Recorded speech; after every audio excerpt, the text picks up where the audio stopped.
You think just because you're a female SEAL, I'm gonna let you lead the whole team to their death? The line rang out like a slap across the tight conference room. Vic Jonas, the demolitions expert, slammed the folder onto the metal table, the jarring clang making the whole team look toward him. Aria Callahan stood at the head of the table, hands resting on the surface, her gaze razor-sharp, but her face unwavering. She had heard statements like that her whole life. From BUD/S to every single mission, she was the only woman on.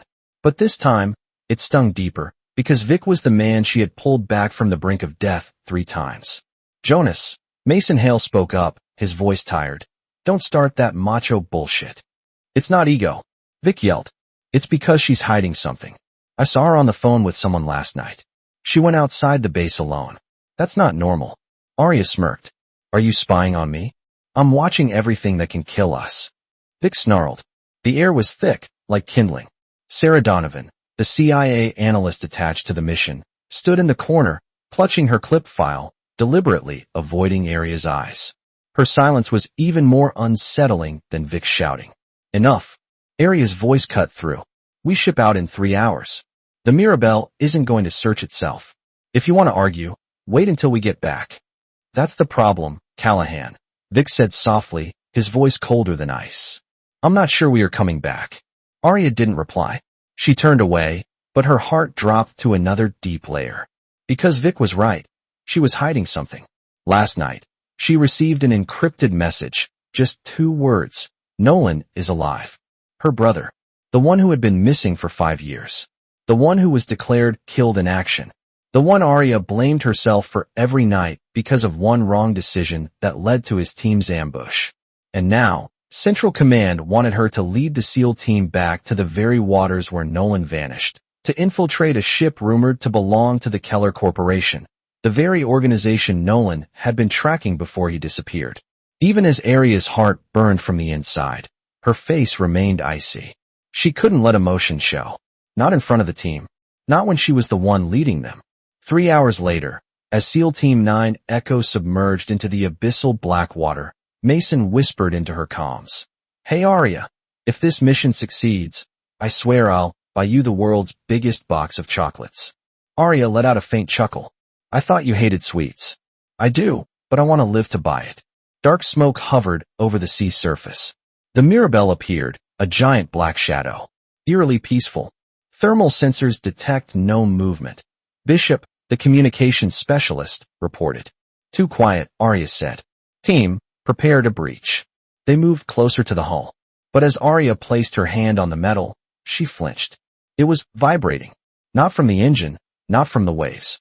A very familiar type of tremor. Like a timed explosive being primed. Sarah, Aria spoke into the comms. Tell me you didn't know about this. But before Sarah could answer, a massive explosion tore through the ship's deck. White light slammed everyone into the dark sea. Aria didn't hesitate, but the survival instinct of a veteran SEAL made her grab Mason, pulling them both into a collapsing ventilation shaft. Seawater poured in from everywhere, violently tossing them around. The metal groaned, shouts echoed, and another blast ripped through her chest. And right at that moment, amidst the chaos, a shortwave radio signal cut through Aria's headset. Static, distorted, but the voice was clear as a knife. Aria, my little sister, welcome back to the seabed. Aria was frozen. It was her brother's voice. Nolan, if I had told you the truth from the start, you wouldn't have believed me. The air in the compartment was thick with the smell of scorched metal and seawater. Aria pulled Mason into a narrow technical alcove, sealing the watertight hatch. Jonas and Bishop scrambled in after them, soaking wet and coughing violently. Sarah was the last, her face ashen. The emergency light blinked red, casting a hellish glow over everything beneath the sea. Any injuries? Aria asked, her voice urgent yet calm. Only my ego is hurt, Jonas grumbled, but blood was trickling from his shoulder. Mason, Aria turned. I'm fine, Mason said, placing a hand on his chest to mask the spreading pain. Relatively fine. Aria saw what Mason was concealing, but didn't expose it. Now wasn't the time. Sarah huddled in the corner, her hands trembling uncontrollably. Jonas glared at her. You knew, didn't you? Sarah didn't answer. Answer me, Jonas roared. Aria slammed her hand against the steel wall. Silence. The sound echoed, shaking the entire compartment. Aria knelt down in front of Sarah, without anger, without shouting, just a gaze that seemed to pierce through every facade. Sarah, why did that voice call my name? Sarah bit her lip. It took 3 seconds for her to finally say, because the person behind this is your brother. No one spoke a word. Mason narrowed his eyes. Nolan Callahan is dead. No, Sarah whispered. He's alive. He's working for Keller. And he knew the SEAL team was coming here because he wanted you here. Aria grabbed Sarah's collar, pulling her up. Aria's voice cracked, losing its familiar coldness. Why didn't you say something before? Sarah broke into tears. Because you would have refused the mission. But Nolan isn't the man you knew. I was afraid you wouldn't be clear-headed enough if you knew the truth. Jonas shouted. You led the whole team into this deadly trap. Sarah trembled. I had no choice. Keller was watching me.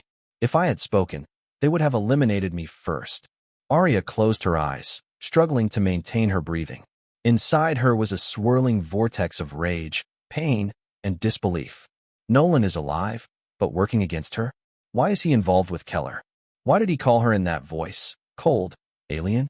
The internal speaker crackled, distorted by static. Aria, you're still alive? Good.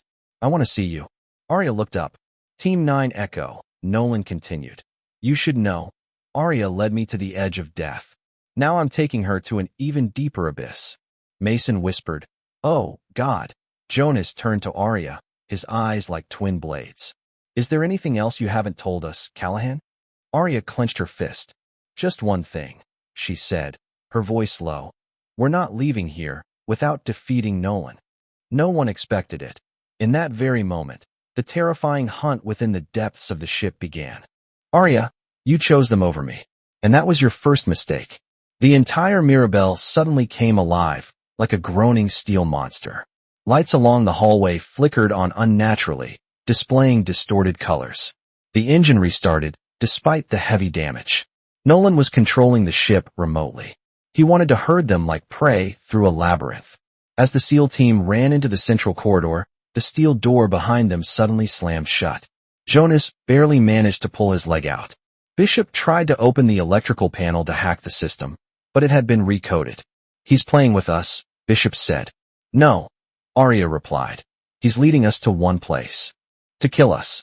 Jonas scoffed. No, Aria mumbled. To meet me.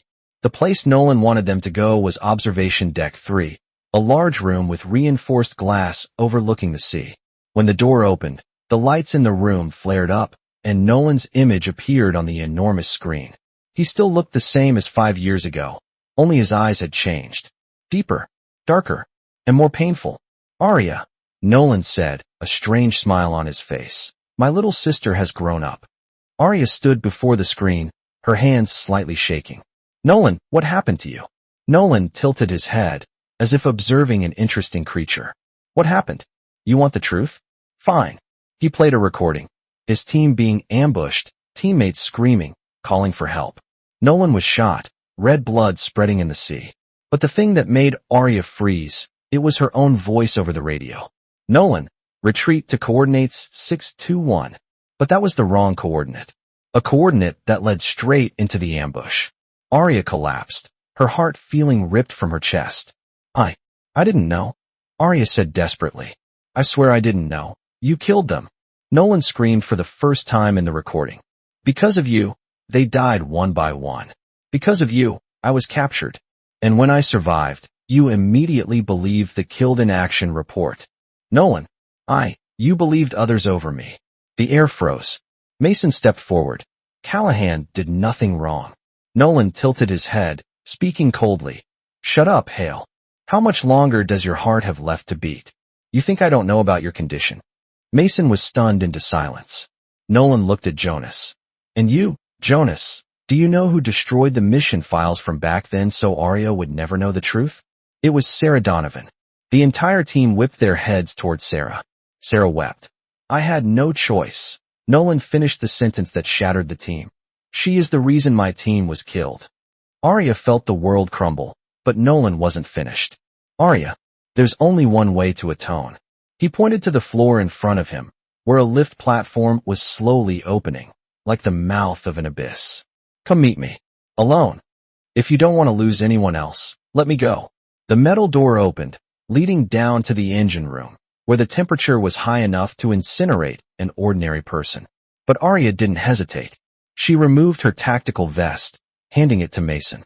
Aria, no, Mason whispered. If you go, you won't come back. He's my brother. Aria looked at him. I have to end this. Jonas stood in front of her. I'll go with, no, Aria said. You'll die down there. And you're not guaranteed to live. Jonas yelled.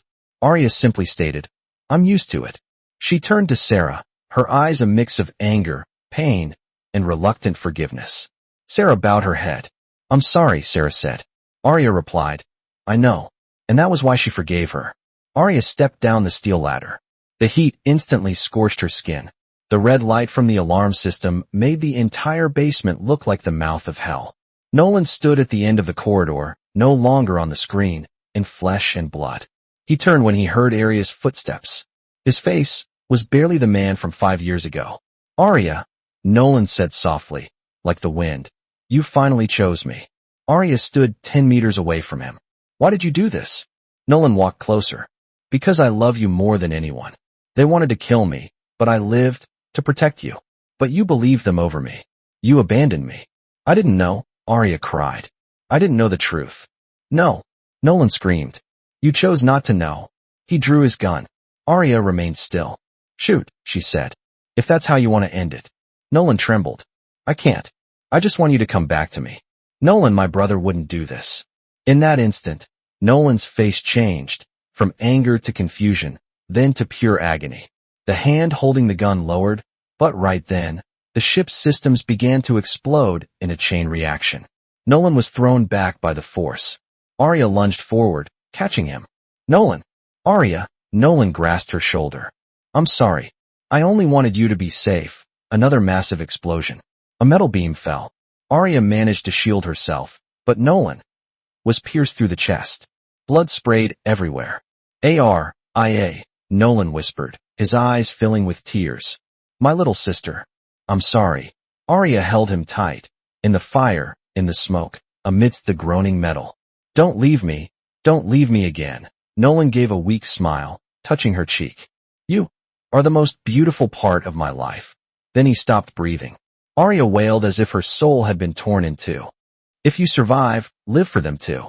Aria carried Nolan, pulling him up the stairs amidst continuous explosions. Mason and Jonas rushed to help her. Go, Jonas yelled. They ran towards the life raft. Sarah dragged Aria into the compartment. The Mirabelle exploded behind them, the white light turning the entire sea surface into day.